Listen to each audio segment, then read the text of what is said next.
प्राचीन मगध राज्य में स्थित एक छोटा सा गांव, जहां नदी के किनारे माटी के घरों की कतारें थीं और जीवन बेहद साधारण था। उसी गांव में एक किसान आनंद रहता था। वह दिन रात मेहनत करता, लेकिन उसकी मेहनत का फल कभी उसके सपनों जैसा नहीं होता। उसकी फसलें अक्सर सूख जाती या बारिश से नष्ट हो जाती। आनंद का मन हमेशा बेचैन रहता। उसे लगता कि उसकी किस्मत ही खराब है। दिन रात वह सोचता, क्या मेरा जीवन सिर्फ संघर्ष और निराशा के लिए बना है? एक दिन गांव में यह खबर आई कि भगवान बुद्ध अपने शिष्यों के साथ पास के वन में प्रवास कर रहे हैं। पूरे गांव में चर्चा थी कि बुद्ध के दर्शन मात्र से लोगों के जीवन में बदलाव आ जाता है। आनंद को लगा कि यह उसके सवालों का जवाब पाने का मौका हो सकता है। अगली सुबह आनंद ने अपनी माँ से विदा ली और जंगल की ओर चल पड़ा।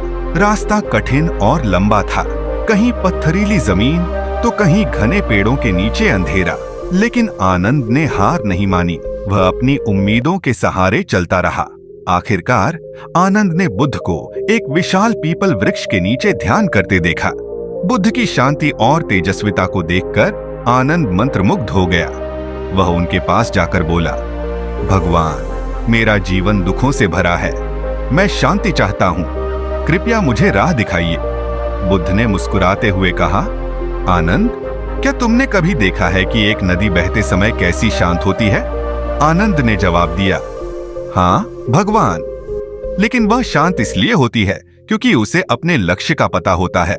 बुद्ध ने कहा, ठीक वैसे ही तुम्हारा मन भी शांत हो सकता है अगर तुम्हें अपने जीवन का सही मार्ग पता हो।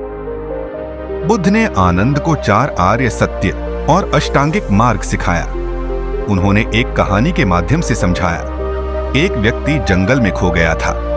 वह रास्ता खोजने के बजाय हर पेड़ को दोष देने लगा। लेकिन जैसे ही उसने ठहर कर सोचा और अपने चारों ओर ध्यान दिया, उसे एक पगडंडी दिखाई दी जो उसे घर तक ले गई। बुद्ध ने कहा, तुम्हारे दुख का कारण तुम्हारे बाहर नहीं, तुम्हारे भीतर है। सही सोच और सही कर्म से तुम अपने जीवन को बदल सकते हो। आनंद ने बुद्ध की बातों को अपने जीवन में उतारने का निर्णय लिया। उसने तृष्णा, लोभ और क्रोध का त्याग किया।